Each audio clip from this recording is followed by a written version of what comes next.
Good afternoon, everybody. Wolf Driver coming at you live once again. Today's going to be really awesome. It's going to be a little hectic because I'm running around. Today's a groom day, and we're going to do some enrichment. Let me go grab Lola because she's next up. I'll talk to you as long as this will reach.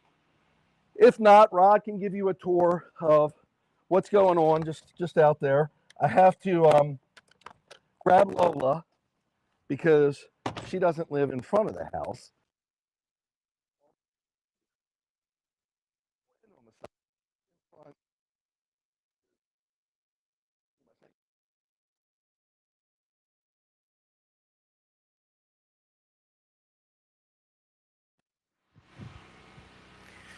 All right, so we have Scott, as you guys can see, who is getting Robo Doll. You can see him right here. He is getting ready to set that up. And we are at the Wolf Driver's house. He should be coming up at any minute. We got the groomer's van right there. That's what you're hearing. And as you can see, Scott, he is got another gadget.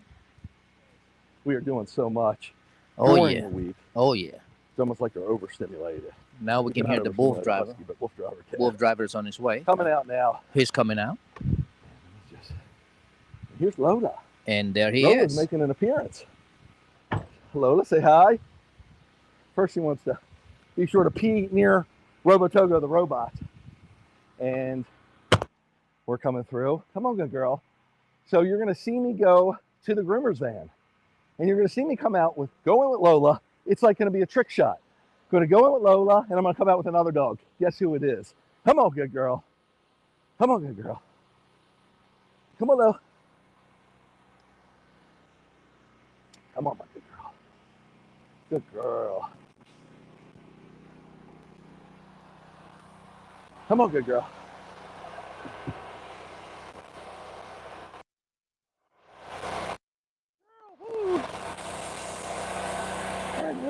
Good girl. Come on, good girl. It was crazy. What? Oh, yeah, because the weather. Come on, come on.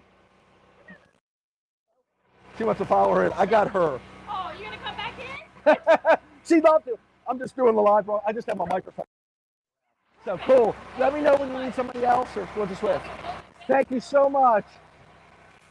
Okay, folks. Who am I coming out with? Coming from behind the groomer's van. Who do we got? Can anybody name who this is? Put it in the comments if you can.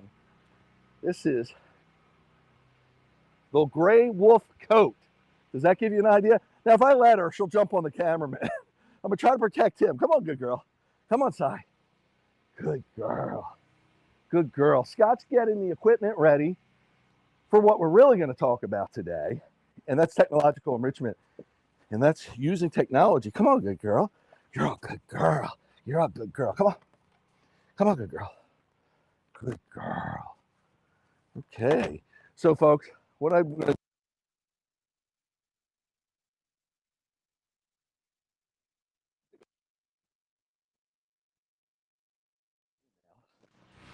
So, All right, so Bill is getting ready to come back. Sorry, I don't have the camera. Again, we have Scott testing out one of the gadgets.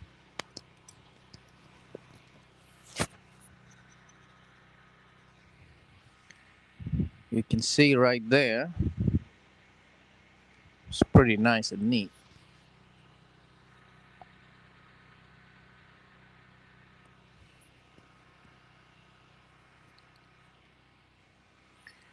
So he's testing out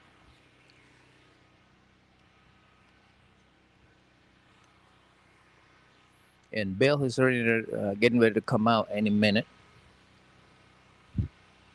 Meantime, I'll show you some of the property. The world.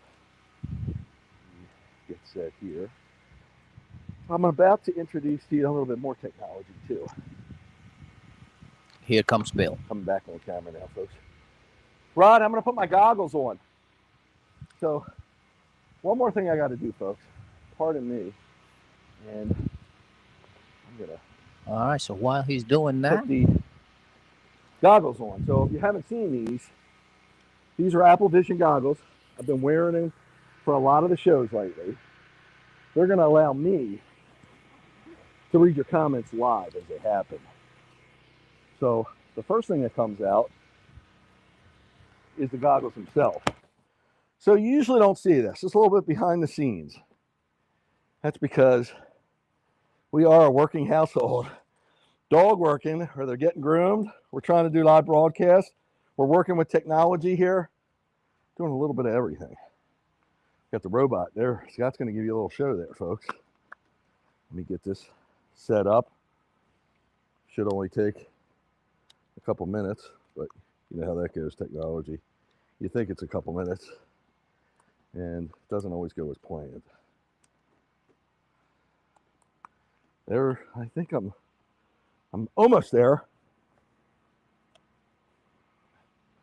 I've got it partially there, folks. Let me see if I can actually get it to go on here. Nothing yet. Sorry, not as exciting here, but we'll be with you in a sec. Should go on. Making sure I'm locked. And for some reason, yeah, it should be on. So we'll give it another second. Apple Vision. And let's see, for some reason, if it doesn't turn on, I'll switch to batteries. I think I see something coming. I do, maybe not. There it goes. Okay, I knew we'd have the technology. There we go, I can see. So Robotogo doesn't hit me. Okay, let me get started here. Got to punch in, folks. Okay, it's reading my eyes. Try again. And it's, okay, cancel. Okay. Okay. Sorry, you're seeing this as it happens, folks. Whoa, I don't want that. Let me just click here. Okay, and let me reload. There we go. They want me to move these down a little. Okay, and I know you see me doing funny things with my hands, but okay. Sorry, it's taking me a second here. Hopefully you're getting... Operator error. Phone's blowing up here. I know we have some comments. Revision slightly down. Okay, folks. I'm getting there. 2 more seconds and we'll...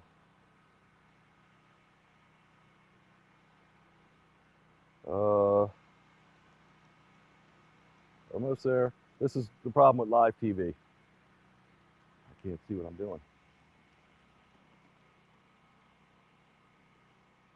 Huh. Got issues here, folks. Give me 1 more set. I'm gonna have to take these off. They fogged up. Give me 1 more sec. I know Rod's giving you a little show there, and Scott. So I appreciate that. And we'll have a great live show once I can get this up and running. I totally apologize.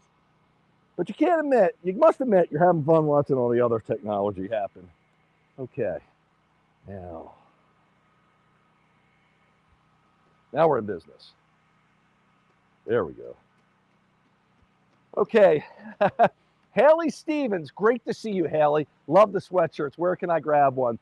We don't have them quite ready yet, but they will be. Actually, you can go to Spring. It used to be Spring Tea, I believe, the Spring Tea shirt company. They made all my gear, or a lot of my gear, current gear. So check it out there. I'll provide a link, hopefully, in the comment section when I'm done here, when we're done the live broadcast. So let me move this around and explain to you what's going on. Great. So I'm Wolf Driver, in case you didn't notice. You saw me shuffling dogs going in. That's what I do, okay? So the groomers are here today, and this is a big misconception amongst double coat dogs, owners, families, etc. A lot of people, they see the sun and they say, oh my gosh, my dog can't go out. And there's a lot of truth to that because the heat, dogs are so inefficient at getting rid of heat. They don't sweat like a human. And human sweats, as the sweat evaporates off our body, it helps cool us. Dogs don't have that luxury. Dogs sweat somewhat through their paw pads, and that does help cool them. That's a big part of how they cool, but that doesn't do their whole body. So their fur is designed to regulate their body temperatures, even in the warmer weather. So obviously it can be too hot for a dog to go outside, but I'll give you a real good example. We've got a Chinese crested, and if everything goes as planned, maybe we can bring her out here before we're done. She's hairless. So she's got almost no hair. She's got a little bit of hair on her head and her paws. What happens with her, when she goes outside, she needs more protection than the Huskies. She actually feels the elements, the heat included, not just the cold, but the heat included. She starts panting almost right away if it's just a little hot outside. With the Huskies, because of their coat, that helps keep them cool. Now, there's a little bit of a factor in there. That's maintaining that coat. They're constantly shedding, and in the warmer months, it's worse. Now, they get rid of their undercoat for the warmer months, so that they really need to be properly groomed for the warmer months. Then, each month, groom them again, if you can, as well as constantly brushing them, because that fur is coming out. If the fur is allowed to remain, it interlocks with the live fur, the dead fur interlocks, creates a mat, essentially, and it creates a huge problem for the Huskies because it keeps them, it locks the heat in. But if you maintain their coat properly, then in the summer, they'll be a lot more comfortable. It doesn't mean you can go out and work them, but it does mean you can do dog moto sports. So keep that in mind. Chat room's open, folks. I'm here. I'm getting ready to have a ball. Rod, we got something? Okay. So I got my co-pilot here that you recognize from the trails probably. This is Scott. He's in the Wolf Driver hoodie also.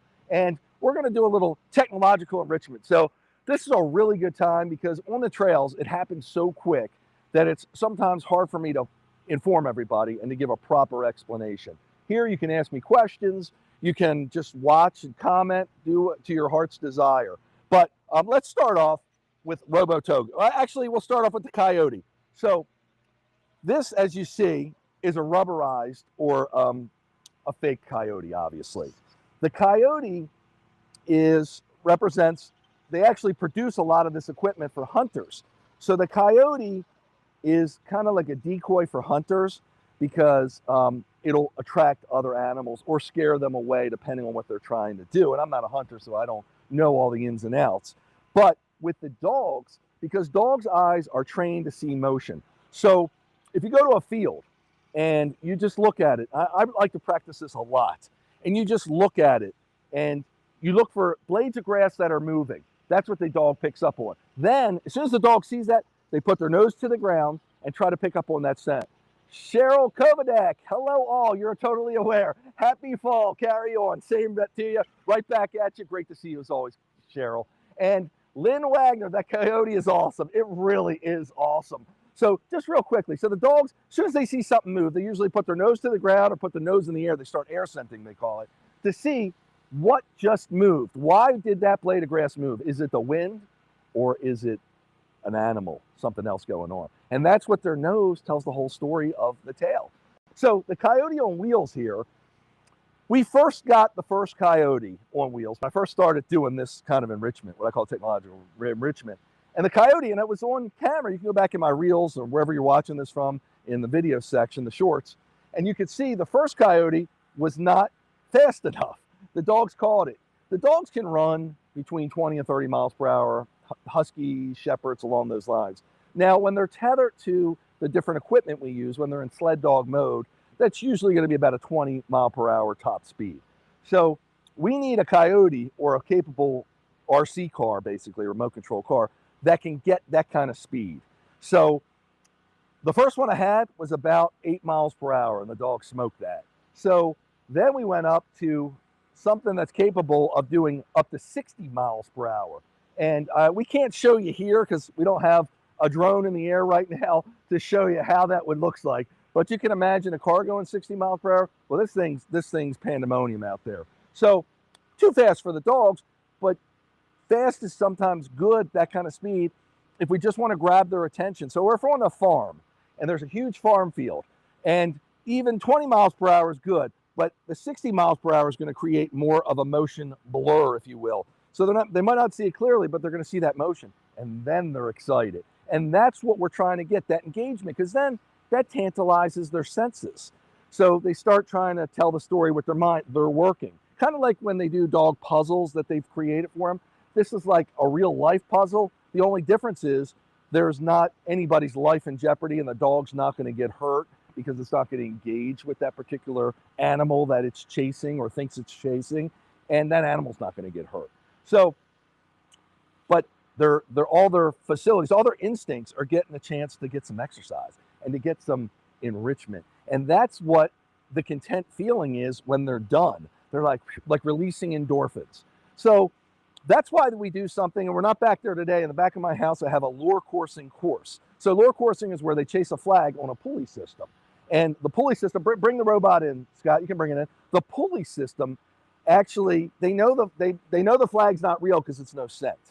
But they get excited because of the motion. Now, most dogs, almost all dogs, and this is Robo Togo, I'll explain him in a second. Almost all dogs hunt with their nose, except for sight hounds, as the word sight hounds. They hunt with their eyes. So when they go out hunting with their eyes, they can see motion much better, and they can define it much better than regular dogs can, than other breeds. So lure coursing, and you can look it up on Google, you can go to Wolf Driver website and see it. Lure coursing was designed for sight hounds. It's a canine sport. But over the years, of course, I started 30 years ago, but I started doing lure coursing probably about 20 years ago for the Huskies. I wanted to see who would like it and who wouldn't. I know they don't have that sharp, keen eyesight like sight hounds do, but would they like it? Well, I had some that liked it so much that they would do it all day long. They would get 12 miles chasing this flag around the course. Now, with a sight hound, they don't have the endurance of a husky. Not many breeds do. So a sight hound does a course could be 3-5 acres. They could be really big. So the sight hound runs a loop, runs 2 loops, they're done for at least a while. They rest up for a while. The husky sits there all day and runs it. So that's why I will driverize it, if you will. I had to make it for the huskies. So that's along the lines of the enrichment here we're talking about. Yeah, keep running it, Scott. Robo Togo falls right into that category. So anything, as I'm explaining here, anything that moves is going to get the dog's attention, most animals' attention, and even a human's attention.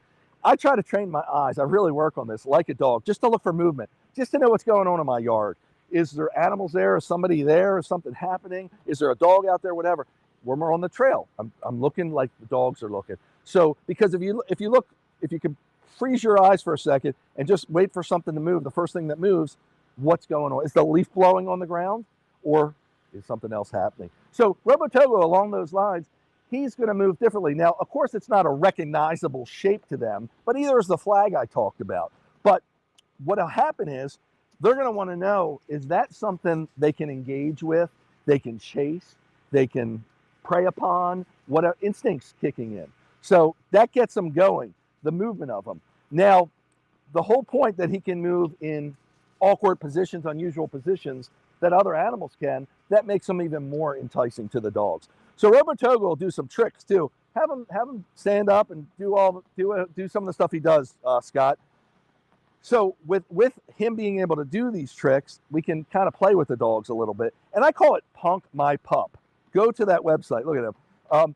Punk My Pup is all about doing this stuff with the dogs, getting them enrichment in funky ways, basically, in ways you wouldn't think of, but technology has opened the door for it. So he can gyrate, move the hips like that. Pretty funny. Actually, the first time we got him, I've told the story if you haven't heard it. First time we got him, he actually lifted his leg and went to pee. And I told Scott, if any liquid comes out of there, throw him in the trash. I don't want anything to do with it. He's not really a toy. He's a professional piece of equipment, similar to Boston, what's the name? Boston Dynamics. Yeah, they make them too. There's a few companies out there. They actually make the real big ones. They're like dinosaurs that you can ride. Punk My Pup, or Pump. It's actually, Haley Stevens asked, it's Punk, like P-U-N-K. So I don't know if you remember the show with Ashton Kutcher doing the punking everybody. That's what I took it after. So you can see the Robo Togo can travel up to 11 miles per hour. So not quite as fast. Thank you, Haley, for that question. Not quite as fast as a dog, But obviously, when the dogs are just trotting along, when it's warmer out and they don't want to take on that speed, and I don't want them to, he'll go their speed. So we've had him out there a few times, and it's funny because I'll introduce him to each dog one at a time, like on the trail, or come up to two of them. Look, he rolled over. Now, a lot of times, see him get up? How cool is that? So he got up on his own. And that's what they were talking about. They can climb steps, supposedly. They can roll over. They can fall over and get up on their own. That's really neat. So there's a guy out there, Haley Stevens. My spouse works on Boston Dynamic ones. That is so funny, Haley. So Haley's saying her spouse works on Boston Dynamic ones. So I think Boston Dynamics, and you could correct me on this, or he can for sure, was one of the first ones to make them. And I think all these other companies, this is Unitree, by the way, have followed in suit. And I think there's like 4 or 5 of them out there. But I don't know if they have a small one. Like, this is the least expensive one, which is still very costly. But, you know, some of them can range in the $100,000 range. I would think you would know about that, Haley, or certainly your husband, your spouse would know about that. So the cool thing, there's a guy out there on Google or on YouTube who actually takes him for a walk. He got the dog instead of getting a real dog. Can you imagine? But, I mean, some people just, you know, some people are real technology based, and they might not have room for a dog. They might have, it might be the wrong time in their life for a dog. So they wanted companionship, and he went out and got the dog. He walks it around the block. Good thing is, I guess you don't have to carry poop bags, right? So he's a lot of fun. And Scott can show you when he walks like that, he's actually, he listens. So he's got an avoidance system, and I'm sure you probably know about this, Haley. So what I mean by avoidance, almost like a drone. So if something's in his way, he'll go around it. He'll find another path. But they're not as advanced as drones are. And drones are in the air, so it may be a little easier for them to see a tree and avoid it. With this, there's so many obstacles when we're on the ground. So when you put them in obstacle avoidance mode, sometimes it gets a little funky and it can crash into you. Now, how much do you think it weighs, Scott? 40 pounds, 45. So it probably weighs 40, 45 pounds. So if that crashes into you, I mean, it's going to hurt your shins a little bit. Of course, we don't want to crash it into the dogs. The dogs will probably chew it to death now. They're actually pretty good with it.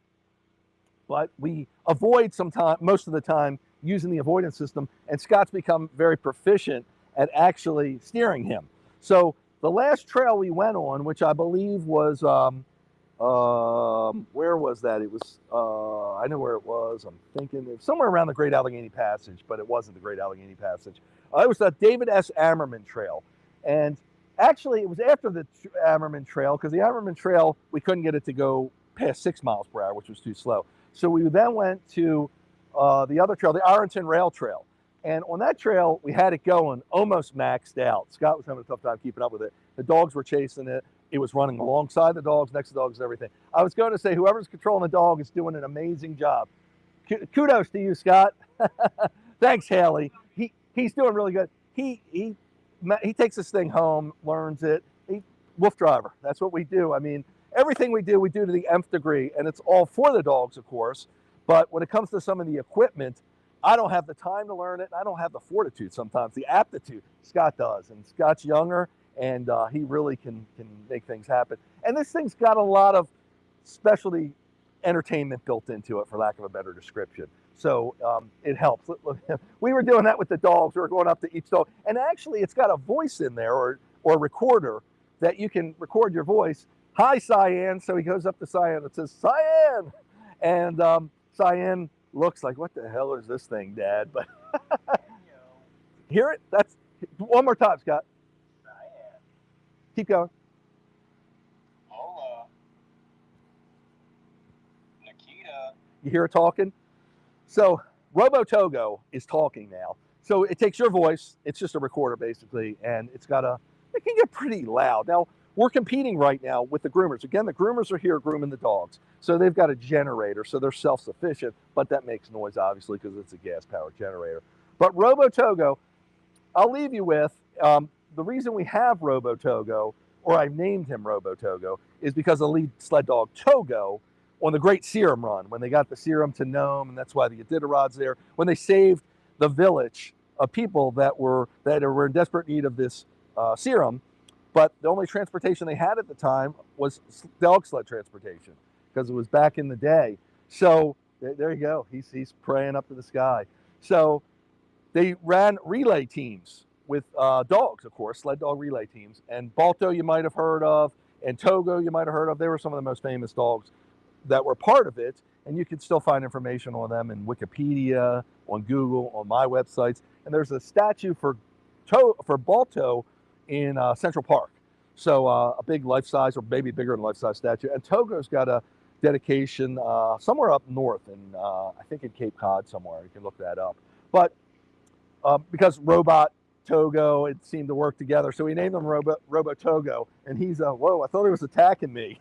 We named him Robo Togo, or I did, after the lead sled dog Togo, and we actually have him follow or trail or lead some of our expeditions just a little bit along the way. Again, this is all to just add entertainment, fun, enrichment for the dogs. And they're actually, it's not a dog toy they can chew. It's not really even a dog toy, but it's more enrichment, like dog toys, like puzzles I talked about, to enrich their minds, their instincts, so they can flex them. Because in a modern day world, of course, you don't want them chasing real animals, and you don't want them preying upon them, of course, and you don't want them to use a lot of their instincts the way they were designed for, but you want to find other ways to repurpose them so they can still use them and get the proper enrichment they need. So I talk about that a lot, because it's the difference between a good dog and a bad dog. Sometimes there are no bad dogs, it's just the way they're handled, the way they live. So, and they get bad traits and bad qualities,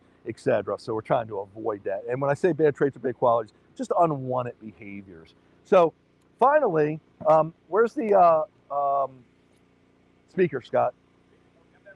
Okay, so this is a cool one that I haven't shown before on here. And Scott is trying to find the remote, but this is one you'll be surprised with, because not a lot of people will use that. Bring that more towards the center, Scott. So I don't know if you can hear the animal noises. Bring it right about here. That is a bobcat, if you've never heard one. That's a bobcat, if you've never heard one. This is an amazing piece of equipment. Again, another sophisticated technology that they're able to put in basically a 360 speaker system. So this will project sounds. Dogs obviously have excellent hearing, so they can hone in a lot of times where the sound's coming from. Humans, we got takes us a little longer to know. What's that, Scott? Coyote. That is a coyote now. So these sounds are genuine sounds from what I understand. And because of this 360 speaker, it can project it. Now, it's going to bounce off of trees, off of buildings, off of everything close to around there. And that's what makes the projection of sound different. So dogs, because they're so keen, they can follow it better with their ears and maybe understand it better where it's coming from. Humans, not so much. But these sounds, a lot of the dogs either instinctually will know or at least are interested in some way. So again, we're tantalizing their senses. What we do is we'll hide this. Sometimes, it doesn't even have to be hidden, but in the woods, so it'll get a better projection of the sound. And as I go by in the electric dog sled on wheels, or one of the activities we're doing, it'll project that sound, and the dogs will be like amped up. I mean, their whole demeanor changes. They go into hunting mode, and they just they're getting stimulated. So with that, again, that's another form of them. They can then carry on and go any speed they want in the electric dog sled on wheels. Sometimes they'll get too fast and they start, what's that, Scott? That is a fox. Oh, fox. That's a fox. So they have foxes on here that are mating, and they have foxes on here that are fighting. They have all different scenarios because, again, it's going to appeal to the dogs differently. And some of the dogs it might attract differently, or just have a whole different, I guess, aspect to them. So we try to find out what sounds are going to work best. Even if alligators on there. What were the alligators doing? Or Alligator coos and calls, they talk to each other. alligator calls and coos and talking to each other and all that stuff. So, I mean, the dogs are interested in almost any sound. Mack truck drives by. They're like, what's that? So that's their processing mode. But when they get more specialized animal sounds, it can really tantalize their senses. So what we did on the last trip when we were in the Mount Davis, the highest point in Pennsylvania, we actually put this machine in the back of Scott's bike. Scott usually rides point ahead of me, my co-pilot. And the dogs were chasing it because, again, they don't need to know if it's live, if it's real, or if it's not. Their instinct kicks in, and they want to be a part of it. They want to be near it. They either want to hunt it, they want to play with it, they want to engage with it in some way.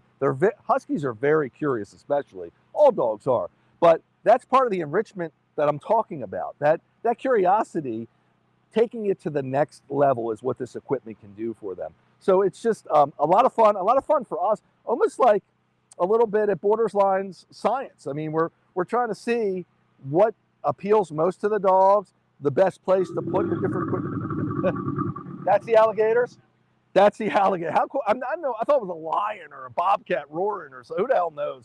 But pretty funny stuff. So we were putting this in the back of Scott's bike, and again, they were chasing it, and they don't care necessarily if it's live, or I'm showing my age here, or if it's Memorex, if it's recorded, because they want to know. And that curiosity is what tantalizes their brain. So by mixing up these three technological pieces of equipment, it really gives them a well-rounded adventure. So we don't do this on all the adventures, and we usually do one at a time. And of course, we go to the farms where we can even explore further, because the farmlands, we can do anything we want. When we're out on the trails, they're public land, so it's a little, we have to be a little more cautious. Now, for the Coyote on Wheels, we actually just got a video system.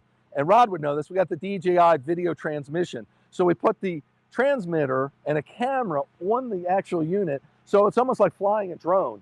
And Scott can see where he's going, so we can better navigate and go further distances for the dogs.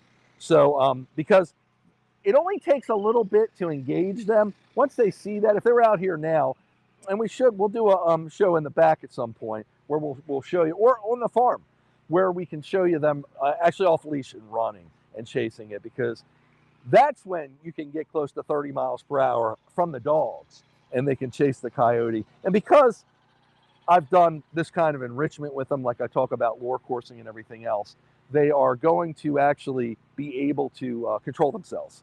And they're going to listen to me, because I wouldn't want them to, if they're off leash, they can engage a little more with the equipment. But of course, that makes it possible for a good training aspect.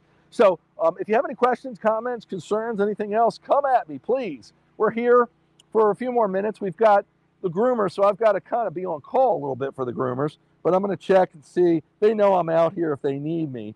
And that's what it's all about, folks. So I did want to leave you with something, though. Because someone brought up, everybody brings up points, sometimes very valid points.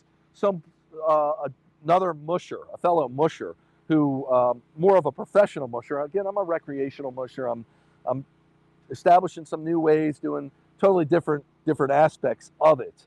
But the professional mushers are interested, and sometimes, well, you're doing this wrong, you're doing this right. They don't understand. I've been doing this probably longer than most of them have. So what they might consider wrong is wrong for what they do, but for what I do, it's right. But someone was concerned. They're like, well, you're taking that equipment out there and you're going to get your dogs hurt because they're going to try to chase it. We don't want dogs chasing prey on the trail. And I understand that, especially if you're out mushing you're not on a trail. You can go, basically there's trails that are natural. They're cut in there. They're not defined like a particular bike path in a more urban area. So they're worried the dogs might go in a certain direction. Lead dog, you're supposed to be able to control, but if you're teaching them, it's kind of, you're doing it both ways. You're trying to teach them to chase prey, but you're not. With what we do, because the dogs are always under my control and the way they're tethered and the way we run them, it's safe for them to chase any of the fake prey we have here, because they've been trained leash first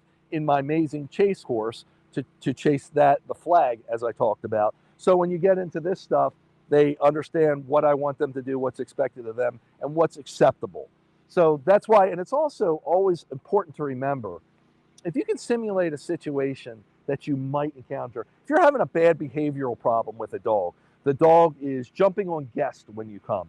So what you do is you get a guest to come, and you tell them we're going to train the dog on this particular episode. So come here. So we want to actually get them to jump on that person so we can train them then. So we want to set them up, we call it. So with this particular technological equipment, we can set the dogs up to see how they'll react so we can better understand how we want them to react for behavioral purposes and train them into what's acceptable and what's not. So I took that a little for granted. I didn't explain that at the beginning of the show. That's what I've done, and that's why this works so well. If you're just starting out and you're running your dogs on a trail and a squirrel comes across the trail, your equipment, if you listen to what I say and you're doing this in the ways I recommend, the equipment will keep the dogs from pulling you over or from taking you in a direction you don't want to go. So if you could simulate that's the first step. And then the second step is for them to understand if it's going in the direction you want it to go, you can chase it. If it's going in another direction, you can't chase it, but you can get near it. What I mean by that, if it goes off to the left, you can go to the point to where it goes off to, but you can't deviate off the trail. So that's why this equipment can come in for training those scenarios also, because again, if you're just starting out and a squirrel comes across your path and you're on the proper equipment where it won't take you, but the dog still gets all very erratic. So you don't want that. So you can know what to expect to set the situation up so when you do encounter that squirrel, you can better have them trained, if that makes sense. I hope I'm explaining that right. So that's very important with all training. So when I was talking to the musher, he's like, these dogs are going to get hurt, blah, blah, blah. Well, because of the training we've done, that's not going to happen. And because of the way they're tethered and the different sports that I developed, there's not a chance of them getting hurt in that regard. When they're on a regular tow line, on a regular dog sled rope, that's when you can have problems. Dogs can get tangled up, mishmashing, going in the wrong direction, going in other directions, etc. So I'm Wolf Driver, and if you got any other questions, Scott, are you still here? Okay, cool. I just want to make sure about any of the equipment here. Please let me know, or anything I do. If you're watching this chat, or if you're watching this broadcast after the live is over, after we've turned live off, you can leave a comment, leave a question, leave a concern. If you know me, I'm always perusing all my different posts. So I love to interact with people and further everything that's going on here for the betterment of these dogs. So I really think we're making a little bit of a difference, because a lot of people are chiming in. They're saying, oh, now I understand why you're doing this, or I understand how you can be out maybe in a little bit warmer the temperatures, or just getting an idea of what's going on.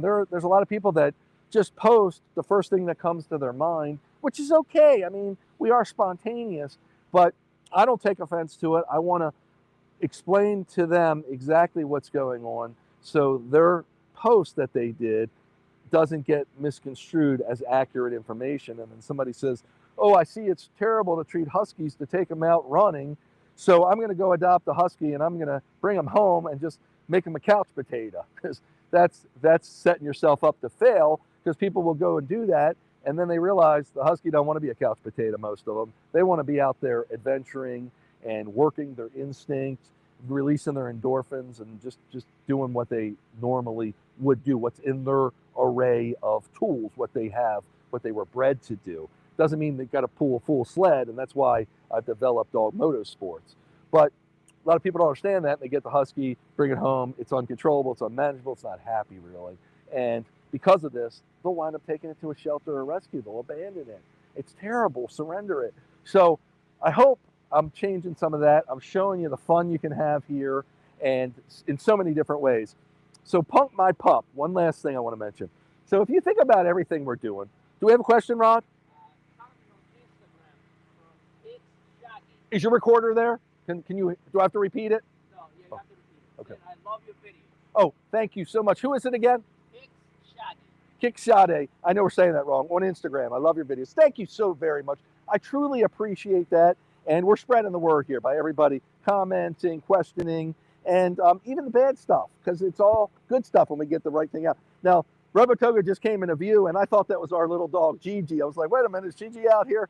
So, but I did want to say, when I say punk, P-U-N-K, my, M-Y, pup, P-U-P, what I'm talking about, Pump My Pup, is it's all in fun, but we're talking about technology, letting the dogs use their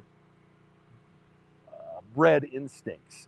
So if you think about it, the electric dog sled on wheels that you always see me on all my different configurations, we're really punking the pup. They're punking the pup. They're thinking it's a real dog sled, but they're getting to use that breed-specific instincts and energy they have to release it in the right way. So people say, well, dogs weren't born to pull sleds. Exactly. But they have all the mechanics, and the only way, one of the few ways that you can properly address their instinct and energy is by doing sled-like activities on a bike like I'm doing, etc. So just wanted to get that across as the Amazon truck pulls in. I'm Wolf Driver. I'm getting ready to sign off. Anything else, Rod?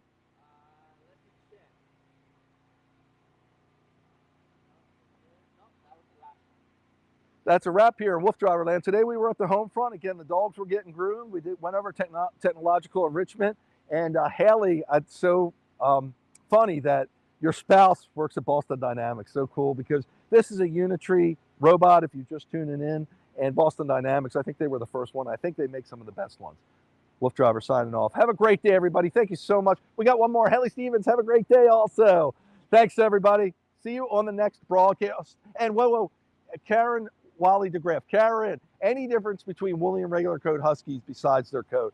So Karen's asking if there's any difference between a regular Husky, which is usually like what they call a smooth coat, most common. If people have seen Huskies, they're like, yeah, I know what that coat is. A lot of times when they see mine, they say, why are they so fluffy? Because they're woolies. So she's asking, is there any difference between their coat, between their, I guess besides their coat, their personalities, their, I guess their exercise levels, whatever. And I have actually, because I've had them all, plush. There's also a plush. There's 3 levels basically, but there's all in between different levels of their coat length and hair. So I haven't found any differences except for the amount of hair I'm cleaning up. So the woolies being the longest and the fluffiest, they're the most hair maintenance required. But between the personalities, I've just find there's a wide range of personalities in Huskies. Of course, there's a lot of similarities, but it doesn't matter what kind of coat they're wearing, what kind of length hair they have. But I always appreciate it, Karen. And Virginia Lake, I'm a new watcher. I love how you, Karen, love how you're Husky and love your Huskies.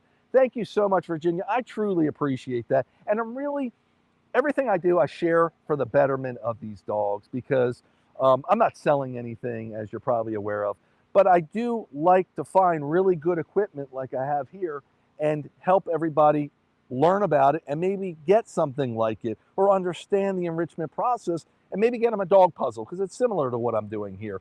Dog puzzles and 4 dogs is going to be a little hard. That's why I don't go with the puzzle way.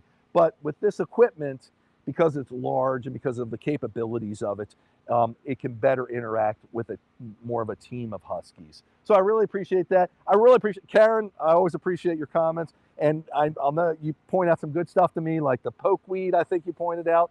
So I'm always on the lookout for that. I had no idea about it till you said it. So again, I'm Wolf Driver. I'll stay on for a couple more minutes if we've got any questions. We got an Amazon truck backing out. As I said, we got a lot going on at the house today because we got the groomers here.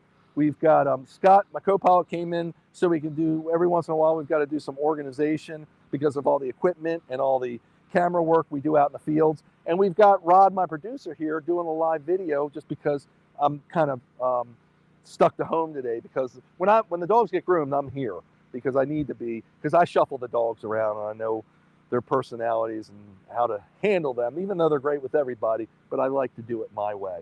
So another minute or two. Any more questions? Do we have anything else, Rod?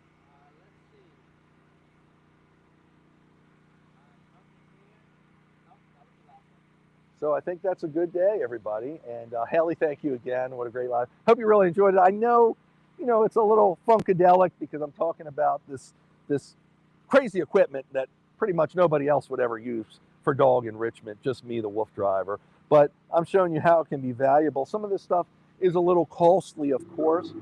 There goes the sound machine. That thing is so funny. Now you could really freak somebody out. You could punk a person with that thing. So I'm Wolf Driver. Have a great day, everybody. Getting ready. I'm going to sign off now. I'm getting ready to get another dog out of the grooming van, and we've only got one left. Nikita's the only one left to go, and Lola's in there.